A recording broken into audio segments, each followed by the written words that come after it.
"Can't you forgive me, Jim?" she whispered. "Can't you let me make it up to you? I'll never do anything like this again. You know that. Please, Jim, let me make it up to you." Hey. Welcome back to Reddit Cheating Stories. We thank you for stopping by and watching this video. Let's get into today's exciting story.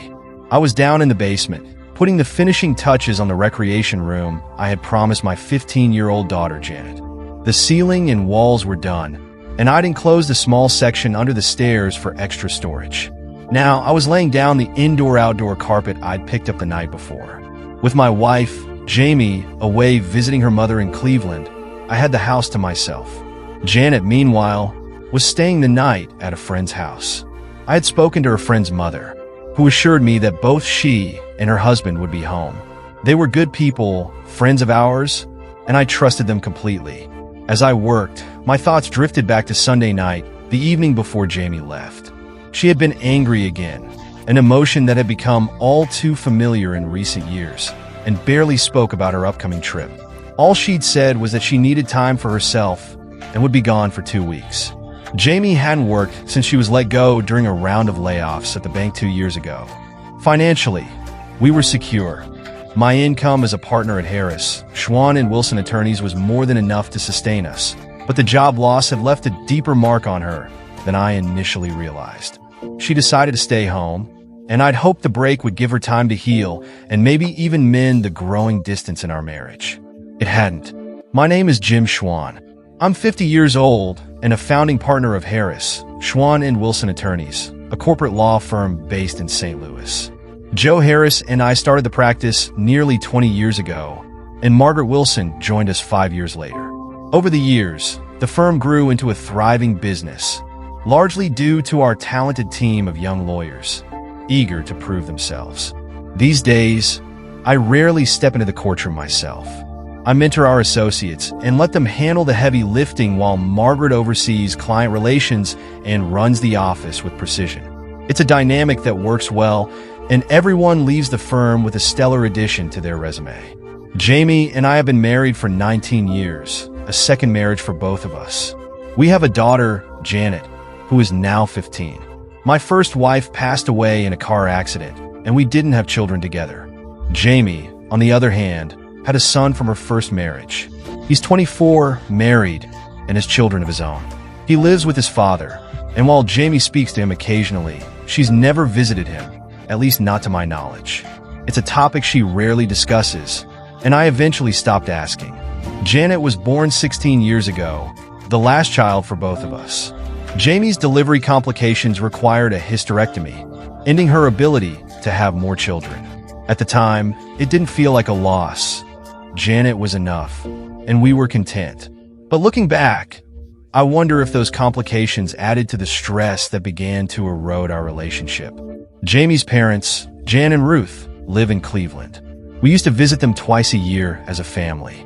Sometimes Jamie would go alone or take Janet, but it had been over a year since either Janet or I had joined her. The last trip Jamie took was shortly after losing her job, and I'd hoped the time with her parents might improve her spirits. Instead, she returned more withdrawn than ever.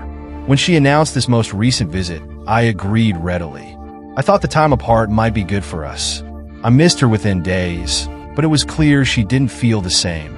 She extended her 1-week trip to 10 days, staying the extra weekend.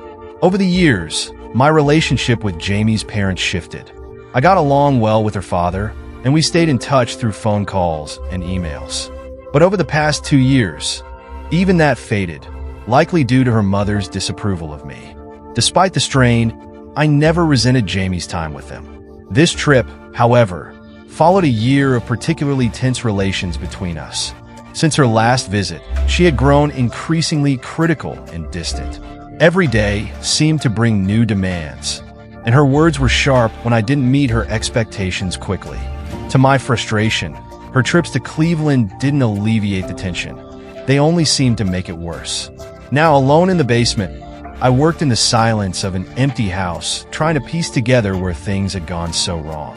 Even when Janet was home, Jamie's behavior remained cold and distant, casting a shadow over our daily lives. She kept her sharpest outbursts directed at me, carefully shielding Janet from the worst of her anger. To avoid escalating the tension, I made a conscious decision not to react, quietly absorbing her criticism and walking away. Over time, this became second nature, a way to preserve some semblance of peace in our household. Jamie's independence had evolved into something more. She acted as though her decisions needed no input, as if her choices were hers alone to make. I allowed it, even when it meant enduring her dismissive attitude in front of Janet or mutual friends. People might have thought I was weak or passive, but I saw it as a calculated choice to keep the peace. In hindsight, maybe I should have stood my ground, but by now, the damage had already been done. This trip to Cleveland was no different. Jamie spent days dropping vague hints before finally announcing she'd be gone for 2 weeks. There was no discussion, no inquiry into my schedule, no thought for how her absence might affect our lives. She handed me a list of Janet's commitments and went about her plans as though I were an afterthought. The night before she left, she packed her bags and went to bed early. In the morning, she called a cab to the airport. She didn't ask for help, didn't say goodbye, just left, leaving me staring at the empty space she'd occupied. Our intimacy, once a cornerstone of our relationship, had long since vanished. We hadn't shared anything close to affection in over 2 years, not since Jamie had lost her job. Even before her last trip, it had been months since she'd allowed any closeness between us. Whenever I tried to address the distance, she would retreat to the spare room, leaving me frustrated and increasingly resentful. At first, I tried to open lines of communication. I suggested counseling, hoping we could find a way to reconnect. But when I cautiously broached the subject one night, Jamie erupted in anger. She warned me, almost spitefully, about the consequences of infidelity. And when I brought up the idea of divorce, citing emotional neglect, she laughed, a cold, bitter sound. She reminded me of how it would tarnish my public image if the details of her rejection ever became public in court. That night, my frustration boiled over into an emotional confrontation. I asked her point blank why she stayed. She clearly disliked me, avoided me, and seemed happiest when she was alone. To my shock, Jamie burst into tears. She cried with a rawness I hadn't seen in years, sobbing uncontrollably for what felt like an eternity. When she finally spoke, her voice was heavy with emotion. She told me she loved me, always had, always would. She confessed she was overwhelmed with stress, confusion, and feelings she couldn't fully explain. She begged for patience, promising to seek help. In that moment, I believed her. I wanted to believe her. But the next morning, she reverted to her usual critical self. Whatever sincerity I'd seen in her tears the night before was gone, leaving only the cold shell of the woman I'd been living with.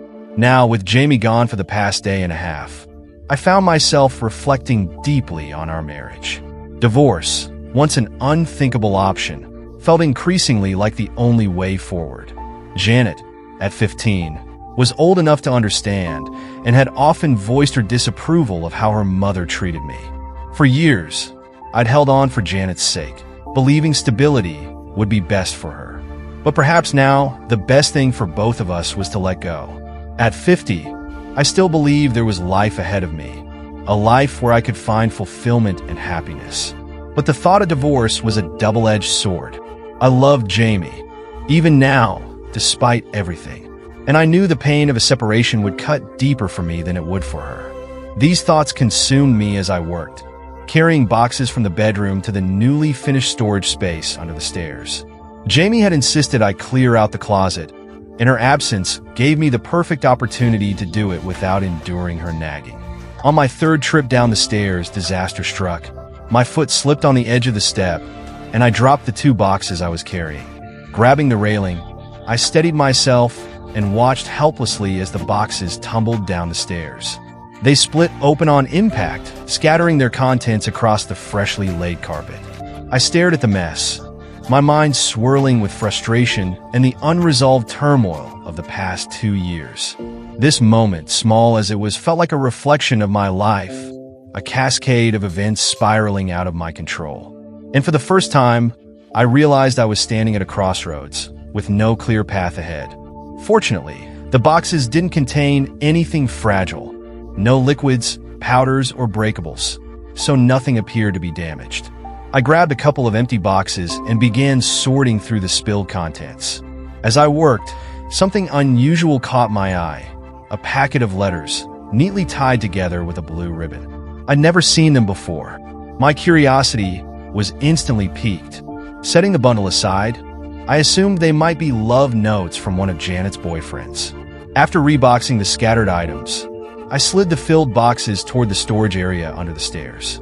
2 more trips down the stairs, and the job was finally done. Exhausted, I closed the panel doors to the storage area and collapsed against the wall, stretching my legs out in front of me.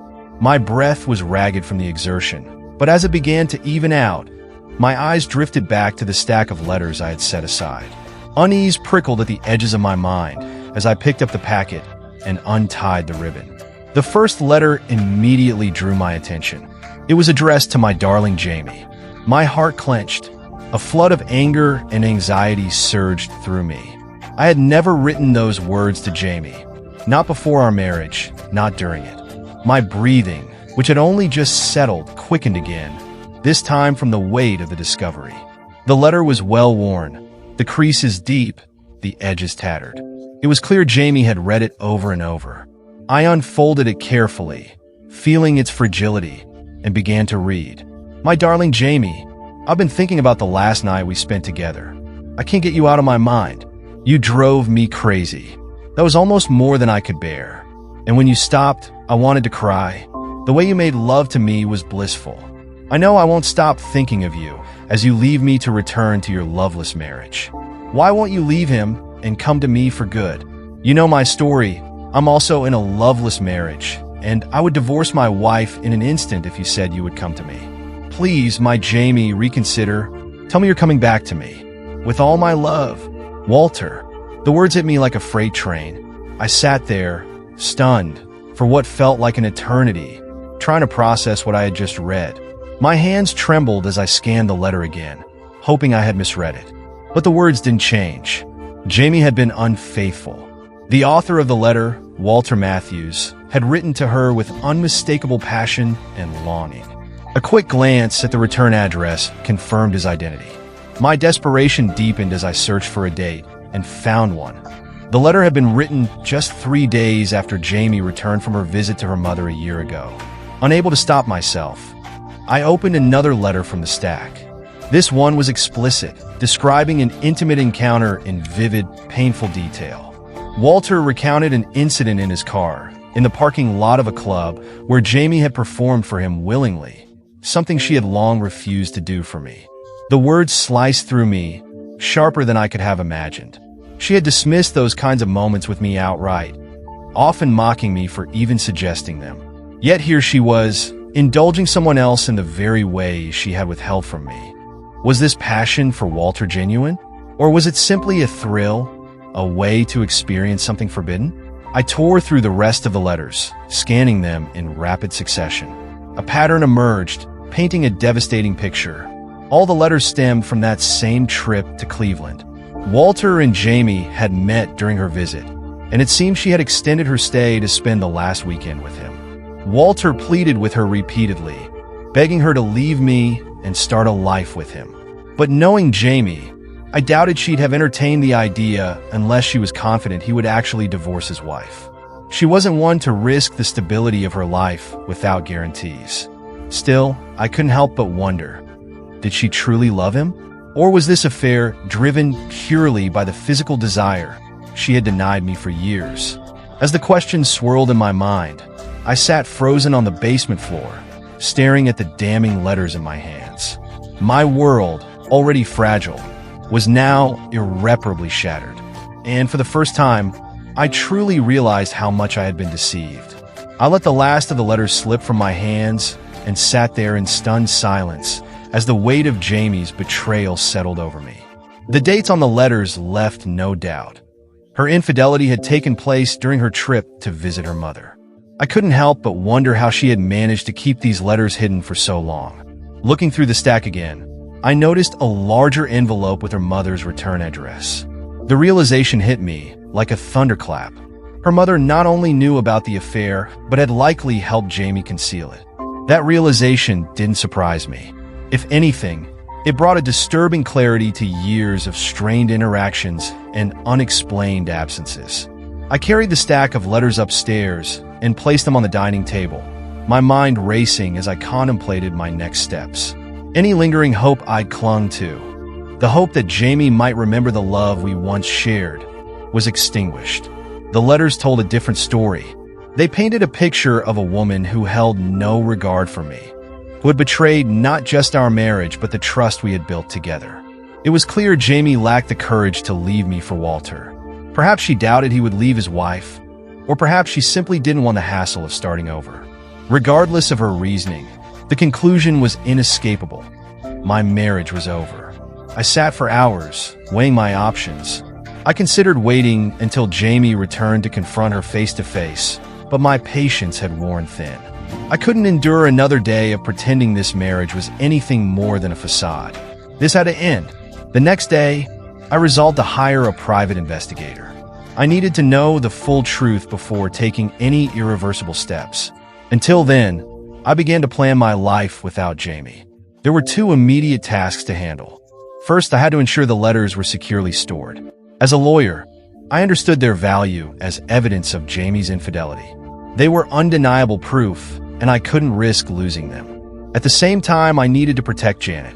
The last thing I wanted was for my daughter to accidentally discover the letters and be exposed to the painful truth of her mother's betrayal. I carefully tucked the letters away in a secure location, far out of Janet's reach, and began formulating my next move. 3 days later, on Thursday, Jamie finally called. It was the first time I'd heard from her all week. The reason for her call? She needed a couple of items from the desk and wanted me to mail them to her. When I asked why she couldn't wait until she returned, she responded with her usual sarcasm, accusing me of being inconsiderate. Reluctantly, I agreed, still waiting for the private investigator's report before deciding how to confront her. During our brief conversation, she asked about Janet once, more out of obligation than genuine concern, and ended the call without a single affectionate word. Typical Jamie. I didn't expect anything more. By then, my investigator had been working for a few days. At my request, he had flown to Cleveland to dig deeper into Walter Matthews. He combed through DMV records, city tax filings, and any other relevant data he could find. The following Friday, the investigator arrived at my office with his findings. After instructing my secretary not to disturb us, I closed the door and sat across from him. He opened a thick folder and began summarizing his report. "Okay, Mr. Schwann," he said, glancing at his notes. "Here's what I've got. His name is Walter Matthews. He's 45 years old, married to Mary Matthews. They got 5 kids. Can you believe that? The oldest is 21, and the others range from 18 to 12, including a pair of twins." I listened in silence, my jaw tightening as he continued. "Walter and your wife spent a weekend together at a motel just off the interstate," he said, his voice steady. "They checked in Saturday afternoon and didn't leave until Sunday night. Looks like they spent most of the weekend there. Day and night." He paused briefly, flipping through his notes. The details were damning, each word striking me like a blow. My marriage, my family, my life, all of it felt like it was unraveling in real time. And yet, for the first time, I felt a strange clarity. The truth was painful, but it was also liberating. There was no more doubt, no more what-ifs. Jamie had made her choices, and now it was time for me to make mine. The investigator leaned back in his chair, summarizing the final details. Walter Matthews owns a car dealership and spends most of his time there during the day. Seems to be doing well for himself. Nice house in the BBS area, probably worth $500,000 or more. His oldest kid is in grad school, and the rest live at home with their mother, who's a full-time homemaker. He slid a photo across the desk. It showed a tall man with dark hair, well-dressed, and reasonably good-looking. He was more lean than muscular, with a polished, confident air about him. I stared at it for a moment before pushing it back. "What else did you find?" I asked. "No major debts aside from the mortgage. Just over $200,000. His business records show regular tax payments and reported income. He pulls in about $200,000 a year before taxes. Financially stable, no red flags." The investigator flipped through his notes. I've got his address, phone number, names and ages of his kids and wife. I also dug up copies of his tax returns from the past 3 years and some comments from his neighbors. They describe him as well-liked and not the type to stir up trouble. He hesitated, his expression shifting slightly. Oh, and there's one more thing you might find interesting. He's a regular at a local establishment. I've got receipts from his last 5 visits. He goes at least once a week, sometimes more. According to the owner, he prefers younger companions, but they're all legal, so nothing actionable there. I cut him off. Did he visit during the week Jamie was there? Or the week before? Like clockwork, the investigator confirmed. He was there Tuesday afternoon, and, as I mentioned, he spent that weekend at a motel with your wife. The rest of the time, he was home with his family. On Wednesday night, though, he met Jamie at a restaurant. They sat together, looking very cozy. Lots of touching, hand-holding, the works. After dinner, he left alone, and your wife drove back to her parents' house. He paused. I overheard part of their conversation that night. She was making plans to see him again this weekend. I nodded, taking in the details. Thank you. Send me the full report. After he left, I sat back and read through the file in detail.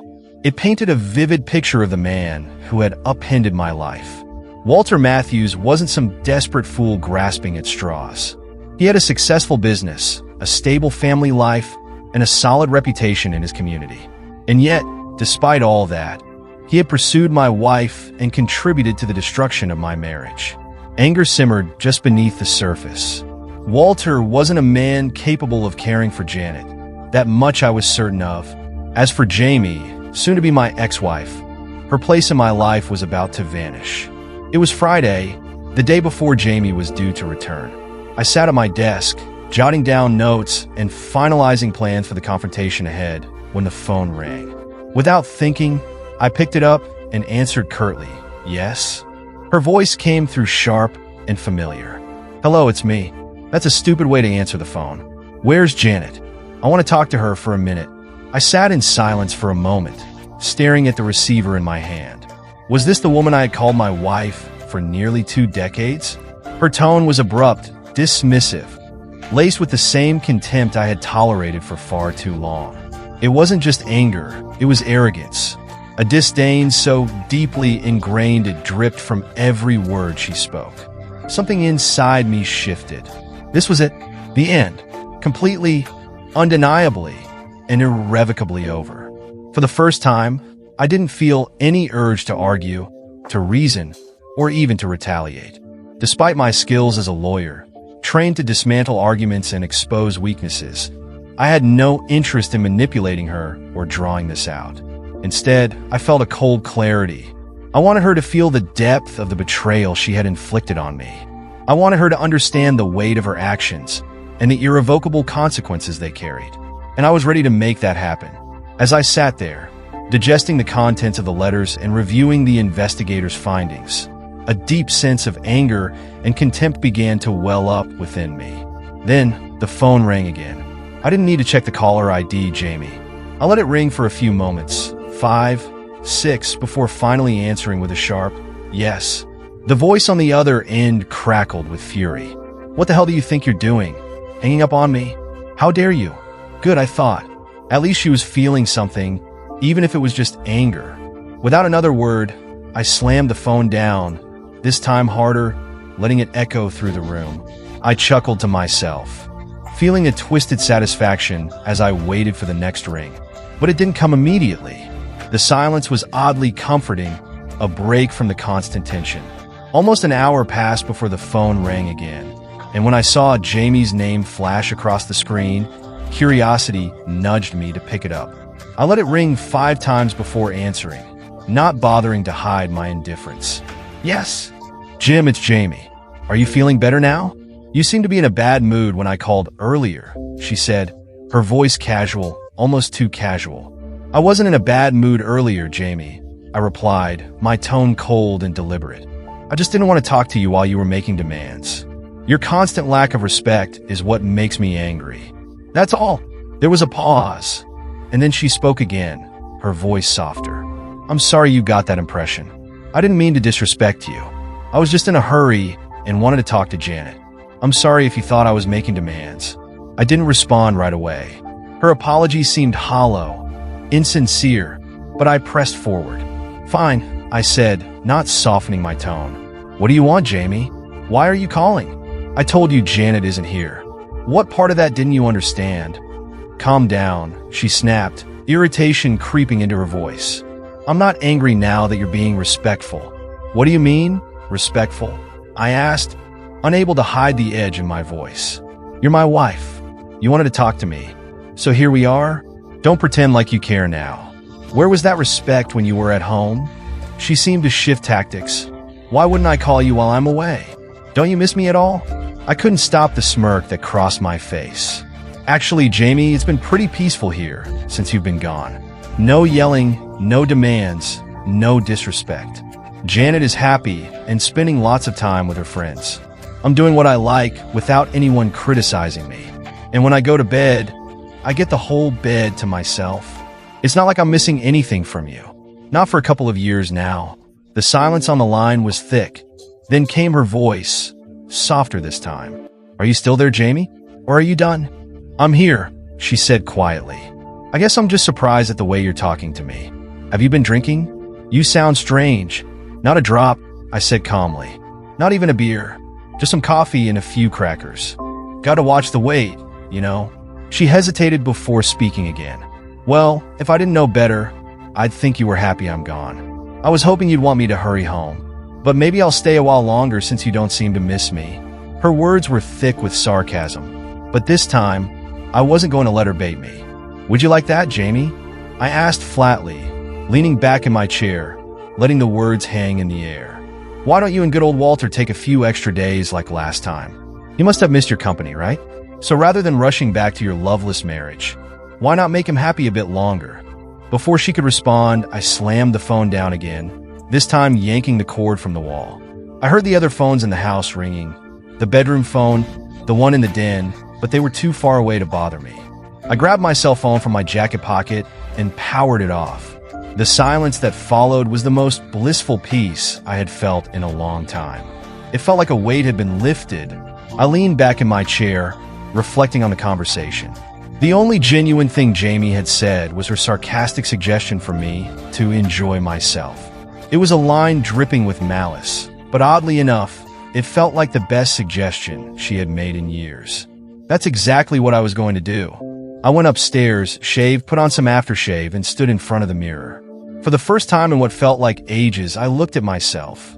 Not the man I had been in this marriage, but the man I was about to become. The man who would take control of his life again. Not bad, I thought as I studied my reflection in the mirror. Not bad at all for a man my age.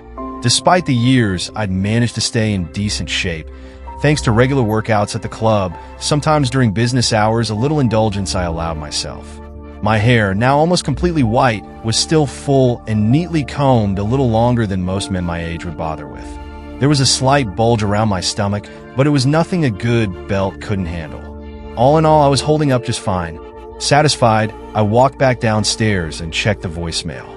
Jamie's messages were there, one after another, her voice growing sharper with each one. Without hesitation, I deleted them all. Then, I called Janet at her sleepover. I let her know I'd be going out for the evening and that my phone would be off, but I'd check for messages later in case she needed anything. She sounded cheerful, assuring me she was fine and planning to stay at her friend's house until lunchtime the next day. When I mentioned her mom might be staying away for a few extra days, she didn't hide her delight. Love you, Dad, she said warmly before hanging up. Love you too, sweetheart, I replied, a genuine smile breaking across my face. The first real one I'd had all evening. Before leaving the house, I slipped off my wedding ring, tied it to a piece of string, and hung it from the mirror in the bathroom. I wanted it to be the first thing Jamie saw when she decided to come home. Not that I expected her back anytime soon. More importantly, I didn't want to see anything that reminded me of her tonight. Tonight was mine. Taking one last look around the house, a place once filled with laughter and love, I stepped outside, locking the door behind me. I drove across town to a bar I hadn't visited in years, a spot known for its lively atmosphere and as a haven for singles looking to mingle. The bar was owned by Carmine, a man I had represented in a lawsuit years ago. I had won the case, and Carmine had jokingly promised me free drinks for life. Tonight, I intended to cash in on that promise. The place was buzzing when I walked in, the energy electric and inviting. Carmine spotted me immediately from behind the bar. Raising his hands in mock victory, he shouted something to a woman seated nearby. She laughed, stood up, and held her stool for me, bowing theatrically before walking away. Well, if it ain't my main man, Jimbo," Carmine bellowed as I approached. "Long time no see. What are you drinking?" I couldn't help but smile. "How's it going, Carmine? It's been too long. Bring me a bottle of the good stuff and leave it here. I want to get seriously hammered tonight. And you're the only one I trust to make sure I don't get mugged on the way out. You've got nothing to worry about," he assured me, leaning in closer. "But tell Carmine, what's eating at you, my friend?" I sighed heavily. "She's cheating on me, Carmine. I found out today. Been seeing some guy in Cleveland for over a year. Her and her mother, real pieces of work, those two. Made a fool out of me." Carmine shook his head knowingly. "When in Rome, huh? You talk the talk the Romans understand." He was a good man, blunt and plain-spoken, with a directness I appreciated. Without another word, he set a bottle of high-end scotch on the bar, poured me the first glass, and added a bottle of beer to the setup. Then, pulling up a stool, he waved off a customer vying for his attention. "Go ahead, Jim. Tell me the whole story," he said. I let it spill out, the words flowing as easily as the scotch I drank. 10 minutes later, when I had finished, Carmine nodded, his expression steady as if nothing I'd said surprised him. He clapped me on the shoulder as he stood. "Drink down your troubles, my friend. If you need anything, just whistle. I'll keep an eye on you tonight." He returned to tending to the other patrons, leaving me with my thoughts and the comforting burn of scotch. The evening passed in a blur. The room grew warmer, the chatter and laughter around me softened by the haze of alcohol. It wasn't until I was pouring my third, or maybe fourth, glass that I noticed someone sitting beside me. Their presence was subtle, quiet, but it drew my attention. I turned slightly, curiosity piqued, wondering what this stranger might bring to the already unexpected evening. A hand brushed against my thigh, startling me. I glanced down to find a delicate hand resting lightly on my leg, the other holding a drink. Turning to see who it belonged to, I was met with a sight that made me pause. She was striking, her golden blonde hair gleaming under the bar lights and her bright blue eyes alive with warmth and intelligence. Her beauty wasn't the fleeting kind of a young girl seeking attention, but the enduring elegance of a mature, confident woman. Her face told a story, one of life, resilience, and depth. She looked to be in her mid-40s or 50s, but the way she carried herself made her age irrelevant. "Hello there," I said, falling easily into charm mode. "Who are you?" Her lips curved into a soft smile, her voice smooth as she replied, "Hello yourself. My name's Rachel English. And you are?" "Jim," I said, raising my glass in greeting. "And you, Rachel, are very beautiful." Her smile widened, and I felt an unexpected pull to keep her smiling. "What's a beautiful woman like you doing alone in a place like this?" I asked, leaning in just slightly. "I can't believe you'd have to come here to find someone. Any man would give his right arm to be seen with you." For a moment, her smile faltered, the light in her eyes dimming. It was subtle but noticeable, and it stirred something in me. I wanted to chase away whatever sadness had surfaced. "Why so sad?" I asked gently. "You shouldn't be sad." I glanced down and noticed the wedding ring on her finger. "Is it your husband?" I ventured. "Cheating on you like my wife?" Her voice was soft but resolute. "No, far from it. My husband was killed in Iraq. He was a colonel. His convoy was ambushed, and he died along with most of his men. It's been 2 years now."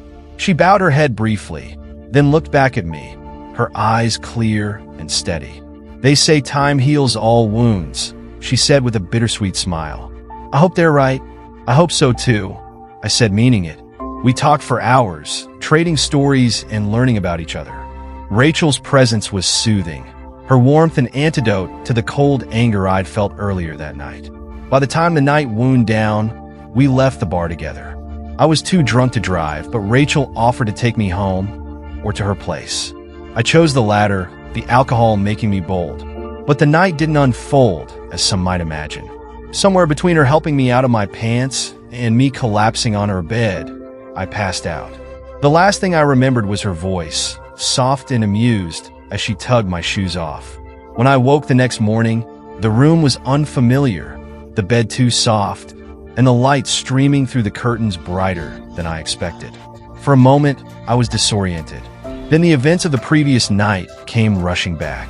I turned my head to see Rachel standing in the doorway, a tray in her hands with 2 cups of coffee. She wore a thin negligee that revealed far more than it concealed.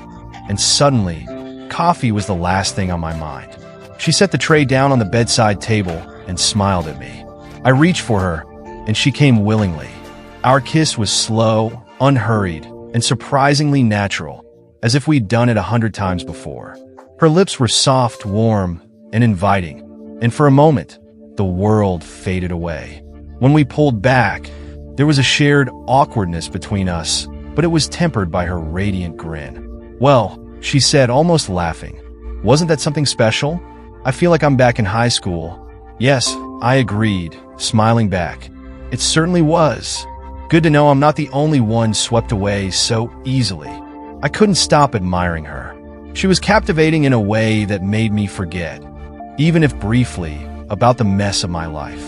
"Do you come to Carmine's often?" I asked. I can't imagine a woman as beautiful as you sitting alone in a bar without someone by your side. No man could resist you. Rachel's smile softened, but it faded quickly, replaced by a melancholy expression that only deepened her allure. "Can I tell you the truth?" she asked, her voice quieter now. "But you have to let me finish before you say anything. Promise?" "I promise," I said, leaning forward, intrigued. "Tell me." Rachel shifted, sitting up straighter and pulling her knees to her chest, wrapping her arms around them. Whatever she was about to say, I could tell it mattered. Her vulnerability was raw, yet she held herself with a strength that commanded attention. And I waited, silently bracing for whatever truth she was about to share. She looked younger in that moment, so alive, so vulnerable, like someone replaying a bittersweet memory. Her expression softened, and she began to speak.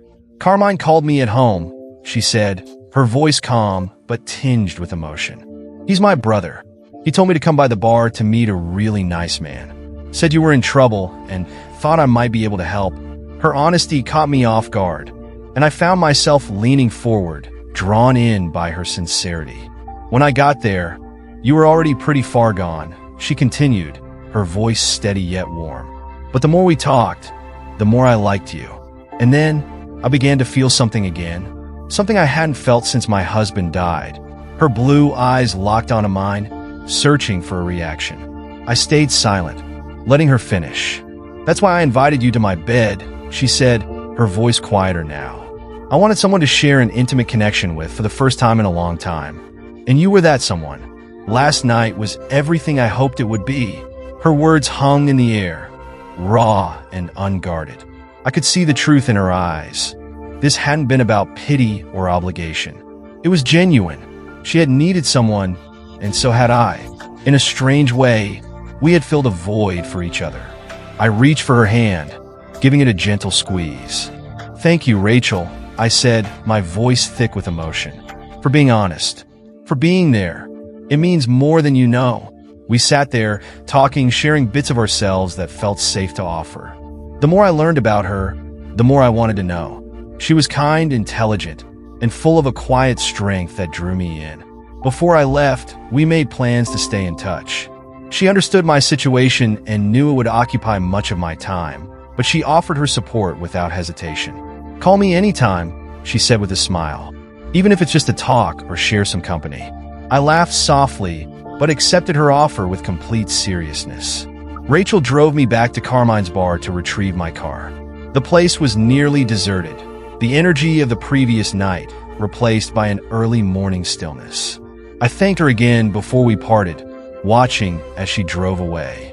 When I finally returned home, just after noon, the house was as silent as I expected. Jamie hadn't rushed back to salvage our marriage. Not that I thought she would. Still, I felt a twinge of disappointment. 19 years should mean something, but apparently, they didn't mean enough to her. The blinking light on the answering machine caught my eye. Checking the log, I saw 10 calls from Jamie's cell phone. One other call stood out. It was from Paul, Jamie's father. Curious, I played his message first. "Jim, it's Paul," his familiar voice said. "When you get this, please give me a call. Jamie and her mother have gone up to the cabin for a few days. Am I urging?" Jamie wanted to come home immediately, but I talked her out of it. They both have a lot of thinking to do, as you might guess. "Call me on this number. It's my cell. Take care." His tone was calm but firm, and his words hinted at a deeper understanding of the situation. I made a mental note to call him back, but wasn't ready just yet. Next, I played Jamie's messages. Each one was a variation of her yelling, demeaning me, or accusing me of being wrong. Toward the end, her tone shifted to desperation, but even that didn't move me. I deleted them all without hesitation. The house was still empty. Janet wouldn't be back until later that afternoon. So I made myself a sandwich and grabbed a cold beer to ease the remnants of my hangover. As I ate, my thoughts wandered back to Rachel. The memory of her put a smile on my face. And for the first time in a long time, I felt a flicker of hope. After finishing my meal, I grabbed the phone and sat in the family room, dialing Paul's number. "Hi, Paul, it's Jim," I said. "Returning your call." "Jim, I'm glad you called," he replied, his tone serious. "I know what's going on, and that's why I reached out. I sent Jamie and her mother to the cabin to get them away from here. I'm furious with both of them, and I think you know part of the reason why."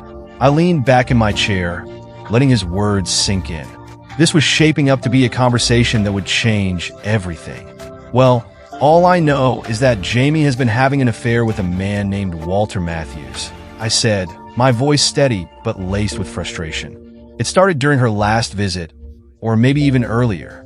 And for your information, Paul, I'm pretty sure Ruth knew about it.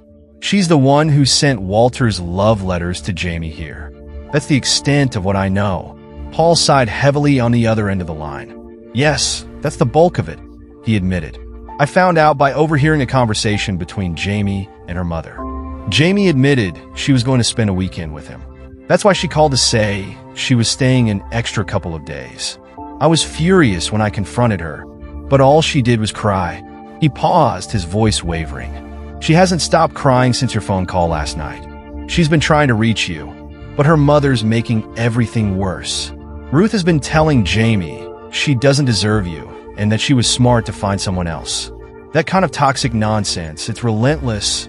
Paul's voice lowered, filled with shame. I couldn't take it anymore. I slapped Ruth. It's the first time in our marriage I've ever laid a hand on her, and I felt sick afterward. But, Jim, she deserved it. She's been nothing but a nightmare in all of this. I closed my eyes, anger and frustration boiling beneath the surface. Ruth's role in all of this was undeniable. She had encouraged Jamie's betrayal, facilitated her affair, and then had the audacity to justify it. The damage she'd done was immeasurable, and yet she would never see herself as anything but righteous.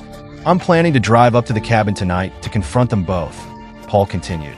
"Before I go, do you want to talk to Jamie?" "No," I said firmly. "I don't have anything to say to her right now. Maybe I never will. I need time to think about everything." Paul sighed again. "I understand, Jim. Take care of yourself." About an hour later, Janet returned home. I decided to sit her down and tell her the truth about what was happening. Not out of malice, but out of respect. She was nearly an adult, mature enough to understand the strain in our marriage and the choices we faced. I explained the situation, carefully laying out the facts. I wanted her to know that if the marriage ended, she would have a say in where she wanted to live. We discussed the practicalities, school activities, and her daily life. Janet handled the conversation with remarkable grace. She was calm, thoughtful, and far more composed than I could have expected. By the end of our discussion, we agreed that it would be best for her to stay in the house with her mother. Jamie had more flexibility to be around for her day-to-day needs, while I would ensure her future was secure. It was close to 5 o'clock when the phone rang. Janet answered, and I heard her exclaim, "Mom, how could you?" I stayed back, letting her handle the call first. I stepped outside to sit on the porch, giving her space to process her emotions. Watching her navigate this situation broke my heart, but I knew it was important for her to confront her mother on her own terms. A few minutes later, Janet came outside, the phone in her hand. Tears welled in her eyes, and her voice trembled as she said, "Here, Dad. It's her. I don't want to talk to her again." She handed me the phone and walked away quickly, her shoulders shaking as she fought to hold herself together. I wanted to comfort her, to tell her it would be okay, but I knew she needed time alone. I raised the phone to my ear, already exhausted by the weight of the day. "Hello, Jamie," I said flatly. The single word hung in the air. I had no energy for anything more. It had been less than 24 hours since this nightmare had started, but it felt like weeks of emotional turmoil compressed into a single, endless day. "Why did you have to tell Janet? Why were you so cruel? Was it just to hurt me? Just to get back at me?" Jamie's voice crackled through the line, sharp and defensive. She wasn't capable of taking responsibility. Not now, maybe not ever. Lashing out was her defense mechanism, easier than admitting fault. I had reached my limit. "Go to hell," I snapped. "When you can talk to me decently, call me. Otherwise, don't bother to call or come back here. Goodbye." I disconnected the call and let the phone hang limply in my hand, waiting to see if she'd try again. It didn't take long. The phone rang almost immediately. "Hello," I answered, my voice drained. "Jim, I apologize," she began, her tone subdued. "I was just shaken that you told Janet what I did. I don't know why you had to do that. I guess it's because you hate me now, isn't it?" "Actually, Jamie, not everything is about you," I replied calmly but firmly. "You may not believe me, but why I told her had nothing to do with you. What you did affects her life just as much as it does mine. She deserves to be treated with the respect you've denied me all this time." There was silence on the other end, and I let it linger, letting her absorb the weight of my words. Finally, she spoke, her voice quieter. "I see. I guess I didn't think of it that way." "Of course you didn't," I said flatly. "You've only thought about yourself throughout all of this. But Janet has to live with the fallout of your decisions, and I won't let her be blindsided. That's why. And as for your apology, Jamie, save it." Another pause. I could almost hear her processing what I'd said. Then, in a soft voice, she asked, "Do you hate me, Jim?" "No, I don't hate you," I answered honestly. "But to be truthful, I feel nothing when I think of you now. These past 2 years have drained me of everything. They've killed the love I had for you, or any emotion really. I guess I do feel anger when I think of you and him. But even that's starting to fade. You've done a thorough job of erasing whatever I had left for us inside me." Her voice trembled. "Would you believe me if I told you I'm sorry? That I wish it had never happened? I am so sorry that I let it happen. You didn't deserve this, Jim. I'm really, really sorry." "Well," I said, my tone steady but detached. "Like I said, Jamie, there's just a void inside me now. A void that used to be filled with thoughts of you. Now it's empty. You asked me the other night if I missed you. The answer, more and more, is becoming no. And you're right, you should never have allowed it to happen. That's what our marriage vows were about. Do you remember those promises? Forsaking all others? You broke those vows. And now I have to accept that there's nothing left." There was a long silence on the line. Then she whispered, "Please tell me you don't mean that, Jim. Please tell me you don't feel that way. I'll be home as soon as I can, and we can work this out. I know I've done something awful, but I'll make it up to you if you just give me the chance." "I don't want to make it work anymore, Jamie," I said coldly. "I'd prefer if you just stayed away for a while longer. These past few days have been very peaceful for me. I'm doing just fine without you now. Janet and I have some decisions to make about her future, and she'll make those decisions herself. I'm not going to influence her, but she should probably stay here with you if she can. She only has a year and a few months left of school." "Jim," she said, her voice breaking, "you're talking as if it's over between us. Please don't make any decisions like that until I have a chance to talk to you. I know I've messed up, big time, but I can make it up to you if you'll just give me a chance." "Jim, I realize now that I love you more than I ever understood." Her words hung in the air, heavy and pleading. But instead of rekindling anything within me, they only deepened the emptiness I felt. The void between us had grown too vast, and her belated realization was far too late. I forgot for a while, but now I remember why I loved you. Jamie's voice quivered on the line. I don't want to lose you. Please wait for me, Jim. Wait until I get home. Her words lingered in the air for a moment before I replied, my tone resolute.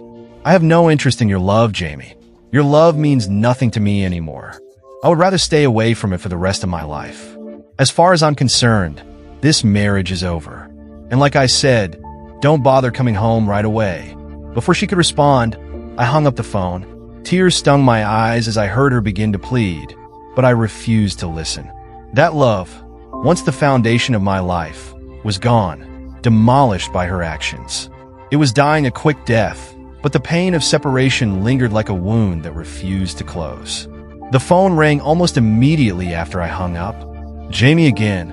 I glanced at the caller ID and ignored it. I was done talking to her. I was done with her.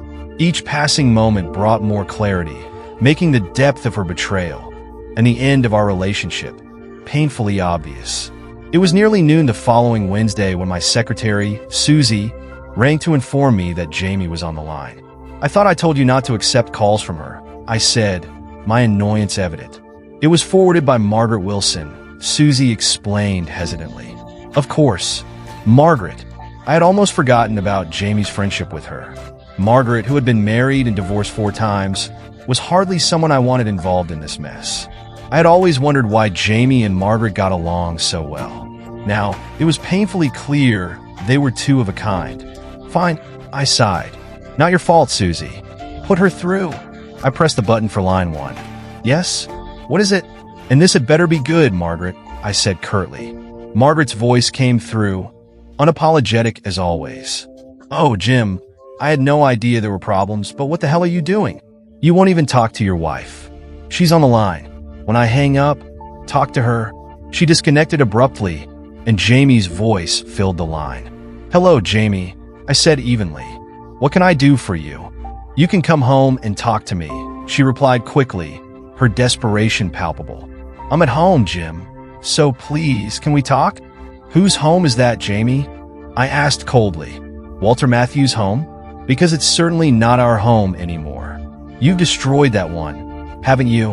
I heard a muffled sob on the other end.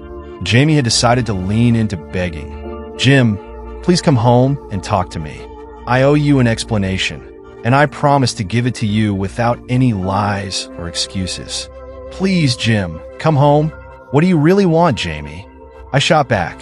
To be taken care of while you do whatever you please behind my back? Isn't that what you've been doing for the past 2 years? You treat me poorly, refuse to communicate, make my life a living hell, and then you go to him. You told me you were visiting your mother, but you went to him instead. You made plans to spend the weekend with him again, just like last time. Then you insulted me until I agreed to let you stay longer. You've been using me to justify your choices. Was it that much better with him? The anger that had simmered for days now poured out, sharp and unfiltered. Jamie was the target, and I didn't hold back. Please, Jim, she stammered, her voice trembling. I guess I deserve that, but you're wrong. You're wrong about Walter and me. I didn't even see him this trip. Her words hung there, a faint hope for redemption in the face of the storm I had unleashed. But it was too late for words to mend what had been broken. Jamie's actions had spoken louder than any explanation she could offer. Honest, Jamie? I said, my voice icy. You spent the whole weekend with him at the Dorchester Hotel. And Wednesday? Doesn't dinner that night count? Sitting close together, touching, and God knows what else under the table. Does that not qualify as seeing him? Is that how you justify it? And what about making plans for the weekend? Convincing me to let you stay longer just so you could be with him. I just met him briefly, she stammered, her words stumbling over themselves. To tell him it was over, that I never wanted to see him again. Honest, Jim, that was the only time I saw him. Lies, Jamie, I snapped, the sharpness of my tone cutting through her excuses. I know what you did. What about your last trip? Didn't you have a little encounter in the parking lot? Do you deny that? Her silence was deafening. It was as if the weight of the truth was finally too much for her to carry. I pressed on, my anger burning hotter. Did you and Walter ever talk about his kids? His twins? Did he mention them? How about his wife, Margaret? Did you two talk about her? Or did you laugh together about how you were fooling me? There was a sudden, loud scream on the other end of the line. It startled me, and I instinctively pulled the phone away from my ear. Moments later, I heard the click of her hanging up. I set the phone down, feeling utterly drained. The release of all my pent-up anger had left me weak, like a rag wrung dry.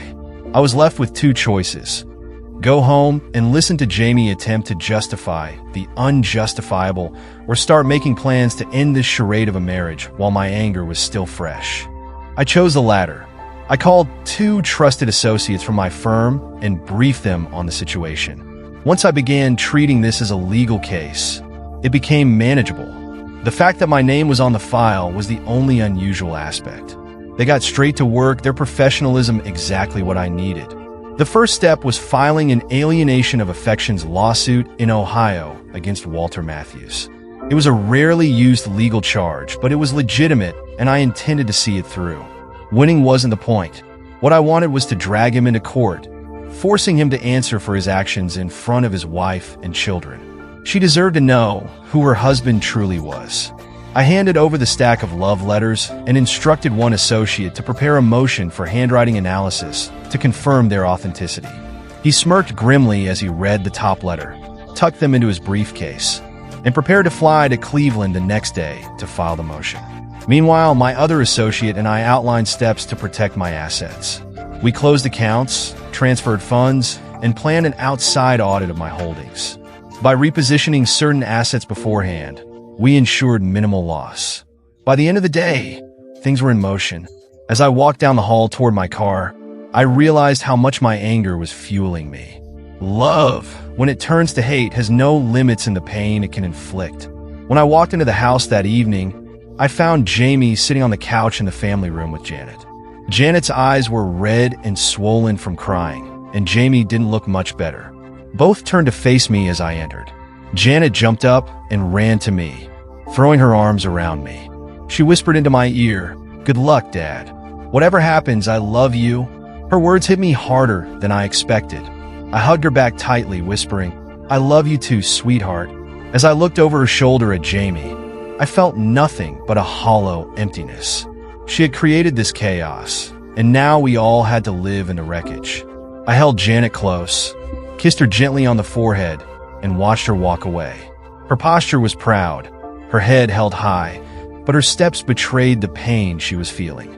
She was strong, stronger than her mother, and I knew she would be okay, no matter what happened.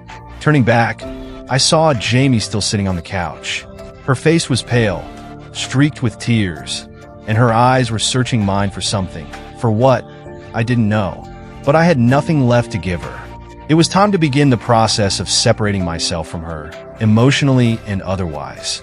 She had set this in motion, but I was determined to end it. And with that decision, a strange sense of peace settled over me. I sighed, stepped into the room, and sat down in one of the chairs Jamie had chosen years ago, back when we were still pretending to be a couple. The chair matched the couch perfectly, too perfectly, and I hated them both. "Well, Jamie, I'm here," I said, settling into the seat and folding my arms. "You wanted to talk to me. So tell me why? Why did you mess up our lives? Why did you betray Janet and me?" Jamie looked at me, her face tight with strain.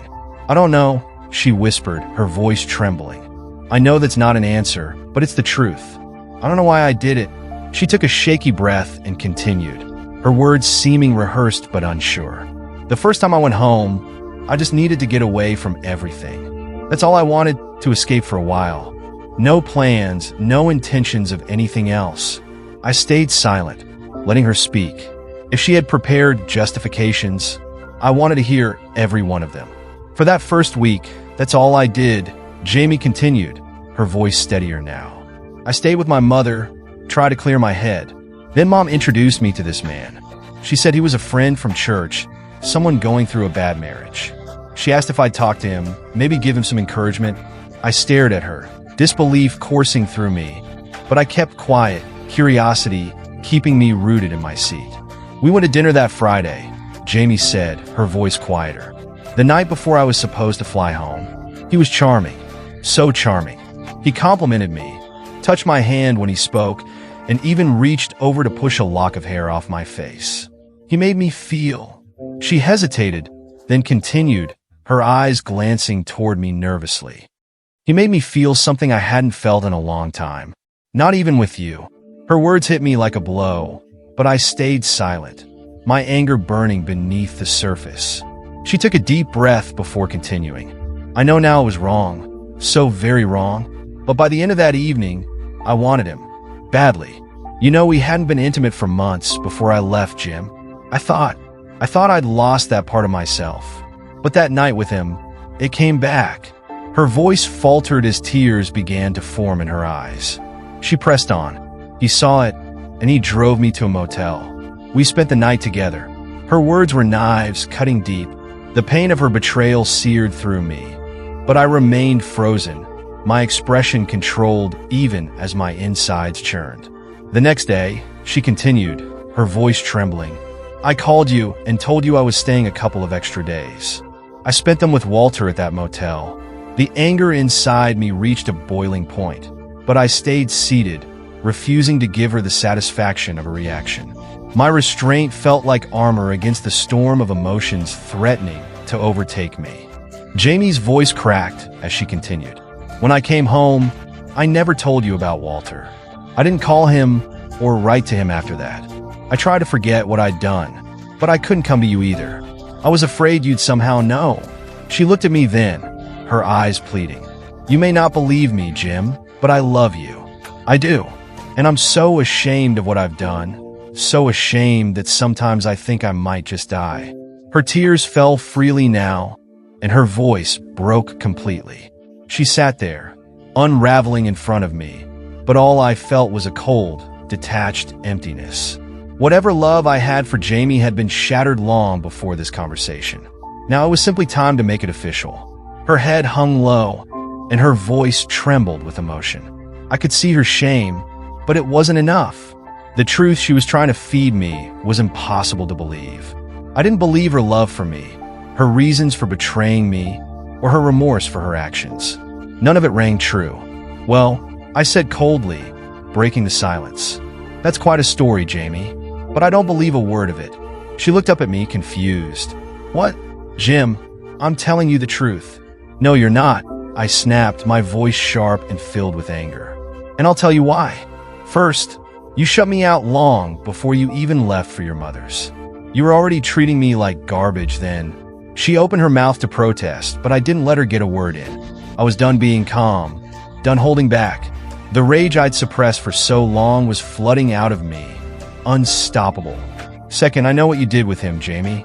The things you'd never even consider doing with me. Why is that? Why give to him what you refused me? Why was that okay for him, but not for me? Her face paled, but she said nothing.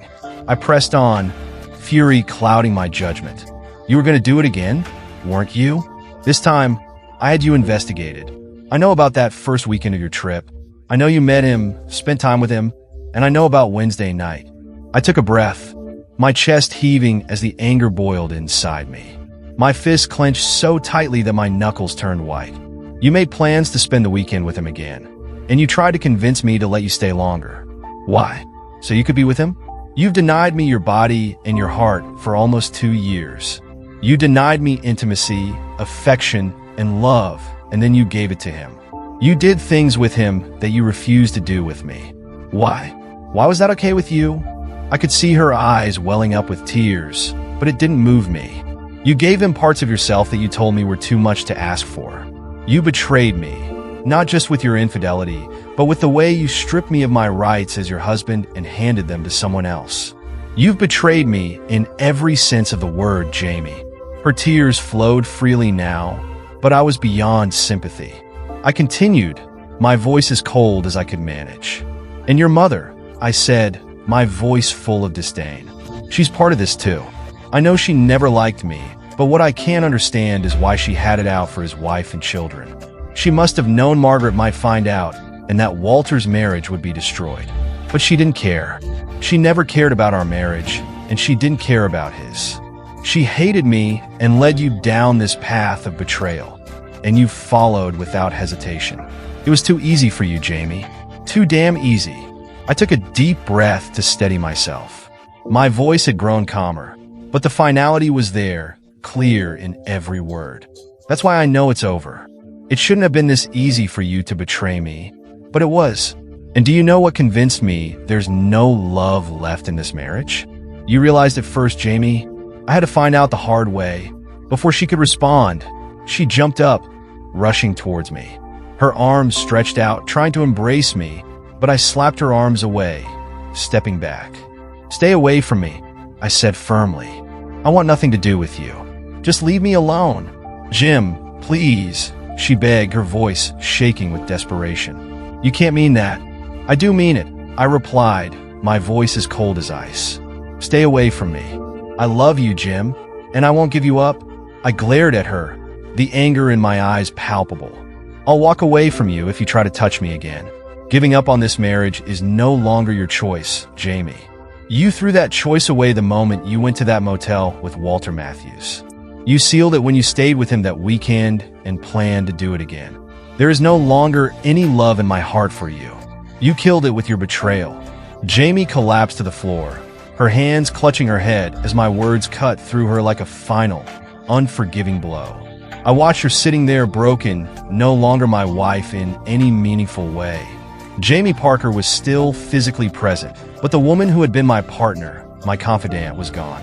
She would never again be Jamie Schwann, wife of Jim Schwann. That part of our lives was over, and I had already taken the necessary steps to reclaim mine. What she didn't know yet was the plan I had set in motion regarding her lover.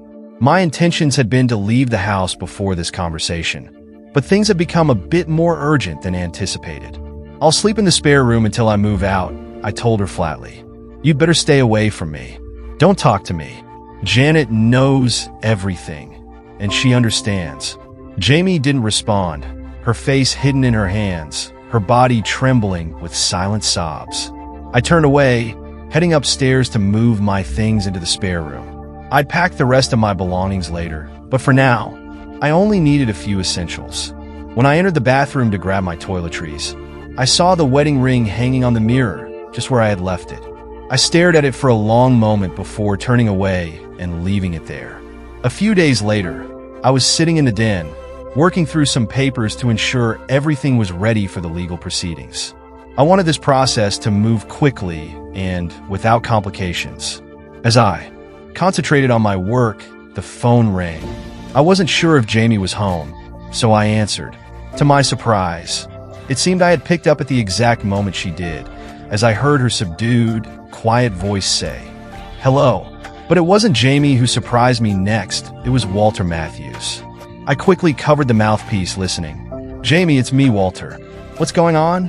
His tone was agitated, and I could hear the tension in his voice.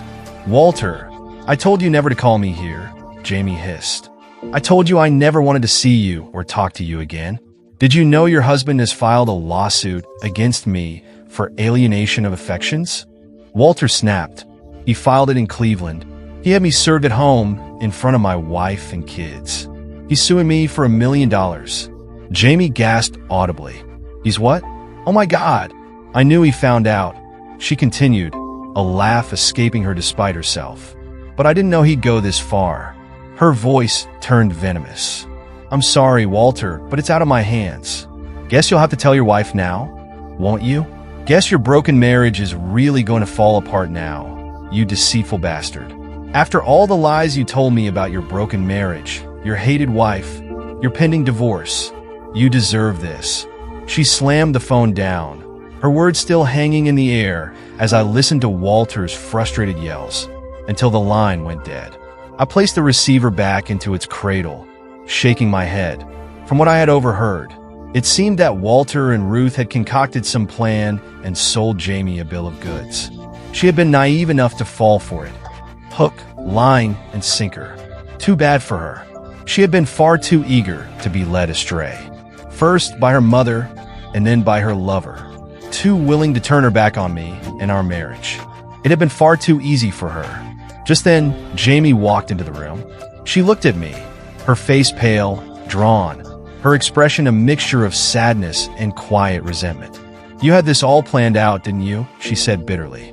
"You were just waiting until everything was in place before confronting me. I've been married to you for almost 20 years, and I can't believe I forgot your motto." I didn't respond. "Give them maximum pain and make it hurt for a long time. I guess you're going for the maximum with Walter. How about me? What do you have planned for me?" "For you?" I said, my voice cold, steady. "Nothing, Jamie," I replied with a chilling calmness. "I truly despise what Walter did to me, though you played your part in it. But he knew better. He's married with 5 children, and yet he got involved with my wife. He'll pay for this, as much as I can make him pay. And, as a gesture of goodwill, I've even offered to help his wife, Margaret, financially if she chooses to divorce him. Maybe if you play your cards right, you'll end up marrying him when she finally kicks him out." Jamie's face twisted with a mixture of anger and desperation. "You know better than that," she spat, her voice laced with frustration. "I don't love him. I don't even like him right now. He lied to me about everything. He and my mother." She paused, her voice breaking. "I hate her, and I hate him." She looked at me then, her familiar pleading expression creeping back, the one she always wore when she wanted something from me. "Can't you forgive me, Jim?" she whispered. "Can't you let me make it up to you? I'll never do anything like this again. You know that. Please, Jim, let me make it up to you." "You had your chance, Jamie," I replied, my voice calm but unyielding. "And you made your choice. Like I said, it was far too easy for you to walk away from me. Too easy by far. You made your choice, and it was the wrong one." I placed the papers down, turned off the desk lamp, and stood up, my movements deliberate. Jamie's eyes followed me, her gaze locking on my suit and tie, my freshly polished shoes. She recognized what I was preparing for. "Don't wait up for me," I said as I adjusted my tie. "I have a date tonight, and I probably won't be back until morning." I was meeting Rachel English, who had told me to bring my pajamas. When I'd asked why, she simply laughed and said it might be fun to see me in the morning, ready for a new day. As I left the house, I glanced back. Jamie stood in the doorway, tears streaming down her face, but they didn't affect me anymore. I was done. 5 days later, I met with John, a close friend, at a local bar. We discussed my plans in detail, focusing specifically on the timing of my divorce from Jamie and outlining a new strategy for Ruth. 3 days later, John came to my office, pretending to be a client. We met for hours, and I introduced him to 2 highly effective lawyers I trusted. By the end of the day, John was prepared to carry out his part of the plan. 5 days after that, Ruth was served at her house.